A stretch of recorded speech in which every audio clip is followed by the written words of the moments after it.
Bonne écoute. Bonjour à tous. Avant de commencer cette série d'enseignements, je voulais vous expliquer pourquoi je fais ces vidéos. Il y a quelque temps, j'ai partagé un message à notre assemblée sur ce que signifie d'être une église du Nouveau Testament. Après ce message, plusieurs personnes sont venues me voir et m'ont demandé si je pouvais découper cet enseignement en plusieurs parties et en faire des vidéos. Ils voulaient pouvoir y revenir, approfondir certains points et pouvoir les partager aussi à d'autres. C'est donc pour répondre à cette demande que je vous présente aujourd'hui cette série. Je tiens à préciser une chose importante. Dès le départ, dans ces vidéos, je ne décris pas notre église locale. Je décris l'église du Nouveau Testament, telle qu'elle nous est présentée dans les Écritures. Mon objectif n'est pas de critiquer, mais de nous aider à comprendre le modèle biblique, pour que nous puissions, nous l'église, nous puissions grandir et nous rapprocher de ce que Dieu a prévu pour son église. Pardon. Alors commençons. La première partie de cette série traite de la question « Qu'est-ce que l'Église ?» Grande question. Quand on parle d'Église, il faut d'abord comprendre comment Jésus lui-même utilise ce mot. Dans l'Évangile, Jésus utilise le mot « Église » seulement à deux reprises, 2 fois, mais d'une manière différente à chaque fois. Et c'est ce qu'on va voir. La première fois, c'est dans Matthieu 16, verset 17. Matthieu 16, verset 17 à 20. Jésus reprit la parole et lui dit « Tu es heureux, Simon, fils de Jonas, car ce n'est pas une pensée humaine qui t'a révélé cela, mais c'est mon Père céleste. Et moi je te dis que tu es Pierre, et que sur ce rocher, je construirai mon église. Et les portes du séjour des morts ne l'emporteront pas sur elle. Je te donnerai les clés du royaume des cieux. Ce que tu lieras sur la terre aura été lié au ciel, et ce que tu délieras sur la terre aura été délié au ciel. » Dans ce passage, Jésus dit « Je construirai, je bâtirai mon église ». Ici, il parle de l'église que j'appellerais l'église universelle. L'église avec un grand E, comme on a coutume de dire. L'ensemble de tous les croyants. La deuxième mention de l'église, c'est dans Matthieu 18, versets 15 à 19. « Si ton frère a péché contre toi, va et reprends-le, seul à seul. S'il t'écoute, tu as gagné ton frère. Mais s'il ne t'écoute pas, prends avec toi 1 ou 2 personnes afin que toute l'affaire se règle sur la déclaration de 2 ou de 3 témoins. S'il refuse de les écouter, dis-le à l'Église. Et s'il refuse aussi d'écouter l'Église, qu'il soit à tes yeux comme le membre d'un autre peuple et le collecteur d'impôts. Je vous le dis en vérité, tout ce que vous lierez sur la terre aura été lié au ciel, et tout ce que vous délierez sur la terre aura été délié au ciel. » Il a dit à Pierre, il le répète à tous les disciples. Donc dans cette deuxième mention, dis-le à l'Église s'il refuse d'écouter l'Église. Dans le contexte de se faire reprendre par un frère, si tu pèches contre lui, là il parle clairement de l'Église locale, une assemblée spécifique de croyants qui se réunissent. Donc ces deux utilisations ne peuvent pas désigner la même chose. Et ce qui est important, c'est que Jésus s'attend à ce que nous appartenions aux deux. Mais je rencontre de plus en plus de personnes qui veulent appartenir à l'une, mais pas à l'autre. Certains, j'entends dire « J'appartiens à l'Église universelle. Oui, je crois et je fais partie de l'Église universelle, mais je n'ai pas besoin d'une Église locale. » Souvent, car ils n'aiment pas être repris, car le contexte de ce texte-là l'entend, que cette Église est là pour se reprendre, pour s'édifier les uns les autres. D'autres disent, je fais partie de la seule Église qui a raison, clairement ne s'intégrant pas dans une Église universelle que Jésus bâtit. C'est un problème parce que c'est pas ce que Jésus a prévu. Donc, avant de définir ce qu'est l'Église, clarifions une chose. Clarifions ce qu'elle n'est pas. Scoop, l'Église n'est pas un bâtiment. Donc je vais vous envoyer plusieurs expressions, plusieurs termes pour vous dire ce que l'Église n'est pas. L'Église, d'abord, n'est pas un bâtiment. On dit souvent « je vais à l'Église », mais on ne va pas à l'Église. On est l'Église. Le bâtiment est juste un lieu de rencontre. ce que j'arrête pas de répéter à mes enfants. Quand on est en voiture avec mes enfants, souvent, ils repèrent une église catholique. Regarde papa, une église! Et là, je les reprends systématiquement. Non, c'est le bâtiment de l'église, je leur dis. Certes, c'est qu'un abus de langage, mais à force de le dire, ça peut devenir une réalité. Et l'histoire, d'ailleurs, est là pour le prouver. Donc l'église n'est pas un bâtiment. L'église n'est pas une dénomination. Elle n'est pas définie par une étiquette ou une tradition particulière. Les dénominations ne sont qu'une création des hommes qui ont voulu nommer les différentes communautés, puis les groupements de communautés, puis les communautés de communes, enfin bref, vous m'avez compris. C'est une manière de s'appeler en fait. Mais Paul, dans Corinthiens, parle à l'église qui se réunit dans leur maison. Ou dans Colossiens, il salue les frères et sœurs de Laodicée. Dans Philémon, l'église qui se réunit dans ta maison. Il dit, c'est toujours adressé à l'église qui se réunit quelque part, qui se réunit dans un lieu, dans une ville.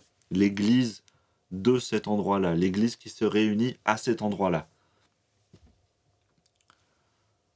Donc l'église. Troisièmement, l'église n'est pas une organisation. L'église n'est pas un business. D'ailleurs, c'est un organisme vivant, pas une organisation, une structure. Ce n'est pas une entreprise. L'église n'a pas les mêmes objectifs, n'interagit pas de la même manière et ne se structure pas comme une organisation. C'est d'ailleurs une erreur qui se paye lourdement. Et on parlera dans une autre partie de la structure de l'église du Nouveau Testament, justement. Quelle forme elle a, quelle structure elle a, quelle taille elle a. On va parler de tout ça dans d'autres vidéos. Ensuite, l'église n'est pas un club. Et surtout, n'est pas un club religieux. Où on vient quand ça nous arrange.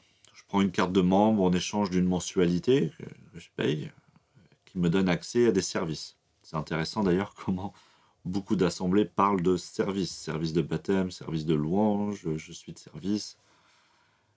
Et quand les services ne nous plaisent plus, on cherche un autre club avec des meilleurs services. Je suis un peu provocateur là, mais au fond, il y a une certaine vérité. L'église n'est pas un club. L'église n'est pas un club religieux. On ne s'abonne pas à l'église. Enfin, l'église n'est pas le clergé. C'est vrai que dans la confession catholique, quand on parle de l'église, on parle de la structure, du clergé.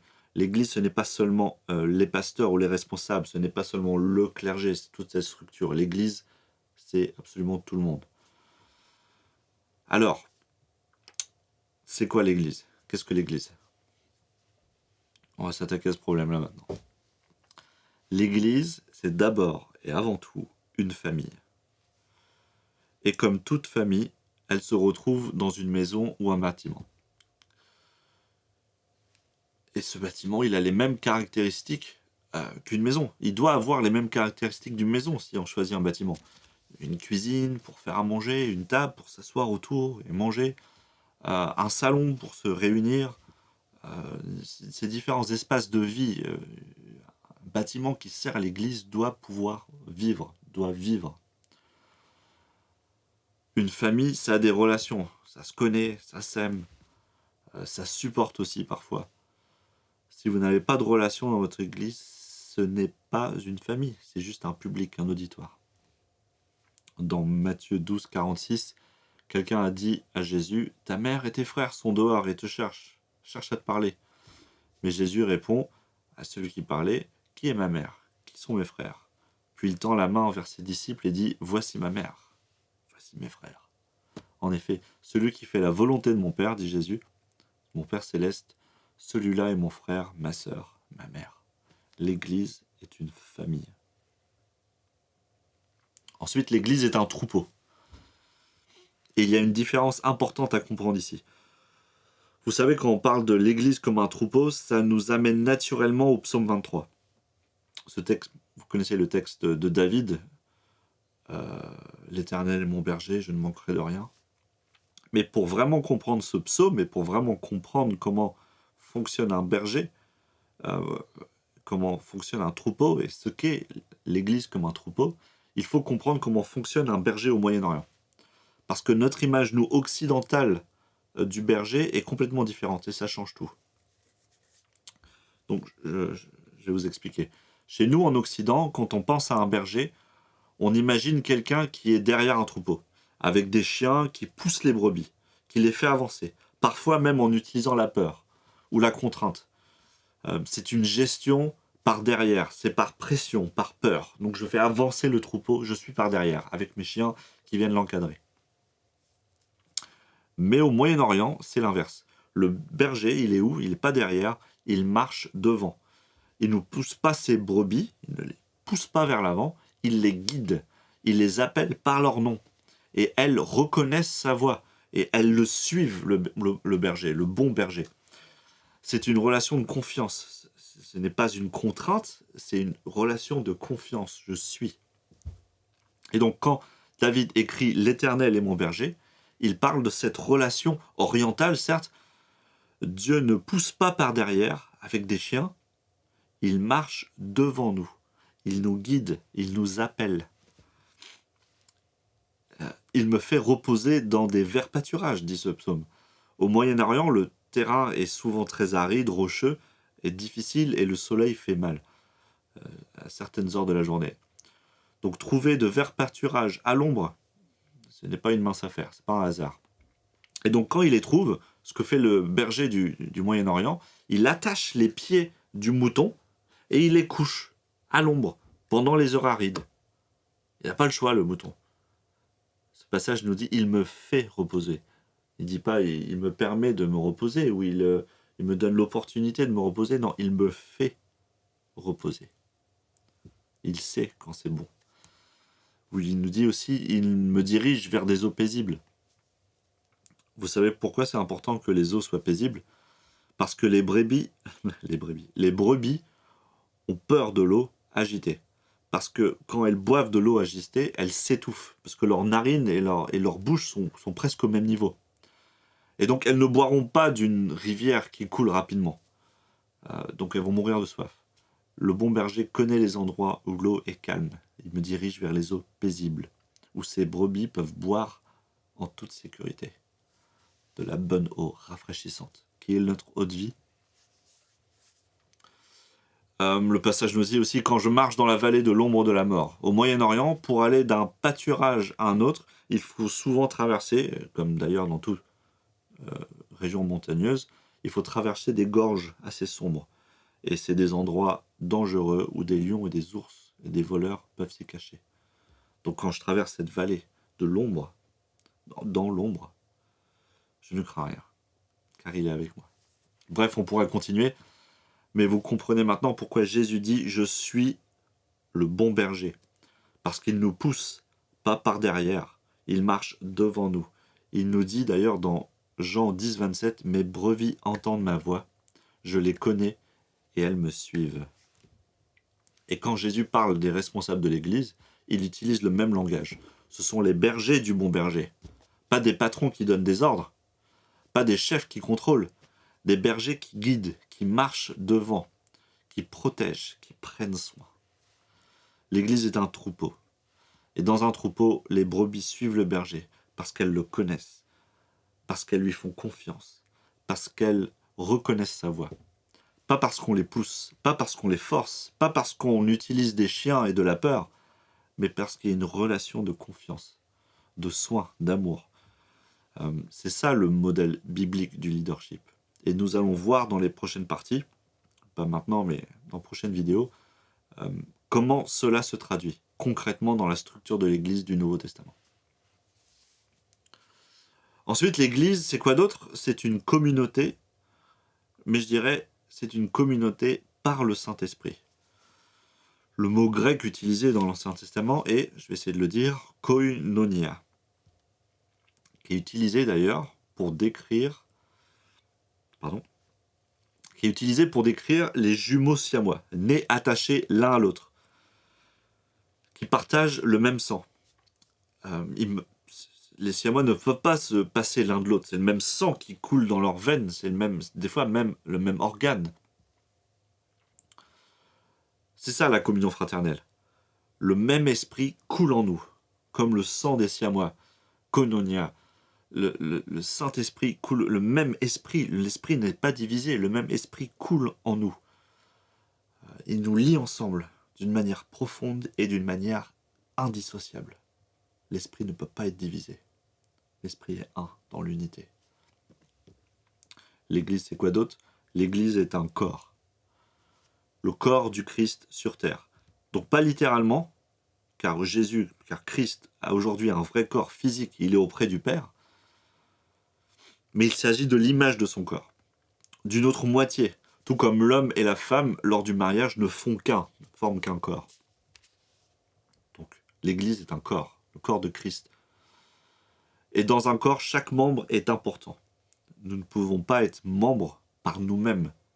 Ma main ne peut pas exister par elle-même. On fait partie d'un tout. Nous ne pouvons pas être membres d'une manière isolée. C'est une église perd un membre d'ailleurs, elle devient handicapée. Et attention, un membre, je me répète peut-être, un membre ce n'est pas quelqu'un qui a sa carte de membre, qui vient juste assister à des rencontres. Un membre c'est quelqu'un qui fonctionne. Le membre doit être fonctionnel. Un membre est toujours fonctionnel, qui agit envers les autres, qui joue son rôle dans le corps. Lisez les épîtres, et là vous trouverez plusieurs reprises cette mention de cette notion de comment l'Église est comme le corps de Christ. L'Église est une épouse, promise en mariage à Jésus. Une future épouse d'ailleurs. On est plutôt dans la période des noces, on est plutôt dans la période des fiançailles. Et une future épouse passe du temps à se préparer pour son mariage. Pour nous, cela signifie accomplir des bonnes œuvres, des bonnes actions, nous revêtir de notre robe de mariée, rester purs. Nous nous préparons pour les noces qu'on appelle les noces de l'agneau, du retour de Jésus. Du retour de Jésus, notre époux, afin qu'enfin, nous formions qu'un pour l'éternité. Donc l'Église est une épouse. Et enfin, je vais finir par là, l'Église est un édifice de pierre vivante. Et dans cet édifice,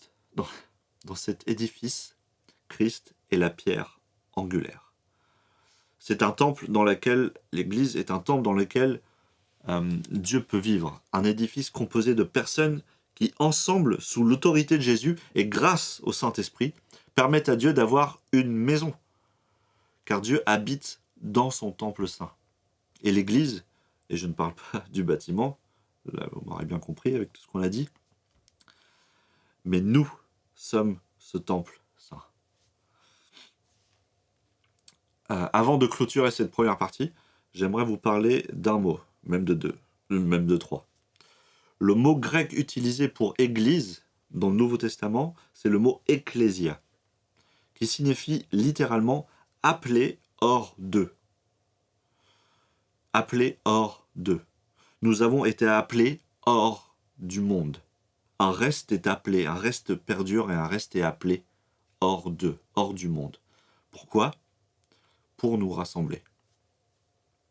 Quand les Hébreux se rassemblaient, ils utilisaient le mot Beit Knesset, qui signifie maison d'assemblée, maison de l'assemblée ou maison d'assemblée. Beit, maison, Knesset, assemblée, se réunir. Donc on retrouve l'idée que le bâtiment ne sert qu'au rassemblement, la maison du rassemblement. Dans l'écriture du Nouveau Testament, la notion de se rassembler a été littéralement écrite par le mot grec synagogue. Synagogue. Synagogue. Se rassembler. Synagogue. Vous savez, les églises du Nouveau Testament sont calquées sur les synagogues. Les synagogues du Nouveau Testament, et non pas les synagogues d'aujourd'hui, qui ressemblent beaucoup plus à des lieux de rituel, les synagogues du Nouveau Testament se sont développées bien avant, qui sont développées à Babylone pendant l'exil. Lorsque le peuple d'Israël, il était séparé du peuple, quand le peuple d'Israël était séparé du temple de Jérusalem et ne pouvant plus aller au temple, ils ont développé des lieux de rassemblement locaux, là où ils étaient, à Babylone, les synagogues. Car ils se disaient, oh, qu'est-ce qu'on va faire? On va synagogue, on va se rassembler. Et tout le modèle de l'Église du Nouveau Testament suit ce même schéma. Pourquoi? Parce que nous aussi, on est en exil. Nous aussi, on est séparés. Mais nous, on est séparés de cette Jérusalem céleste. Jésus a accompli tous les sacrifices nécessaires. Le temple n'a plus d'utilité ici sur terre. Nous n'avons plus besoin de temple sur terre. Tout est accompli en Jésus. Nous n'avons besoin que d'une chose, nous rassembler, nous synagoguer, d'être l'Église dans l'attente du retour de notre roi. Voilà pour cette première partie. Dans la prochaine vidéo, nous allons parler de la direction du leadership, pour parler de manière plus moderne, dans l'Église, dans l'Église du Nouveau Testament. Et vous allez voir que c'est très différent de ce que nous avons souvent vu aujourd'hui. À bientôt et Maranatha. Vous venez d'écouter le podcast de l'Église Vie. À bientôt.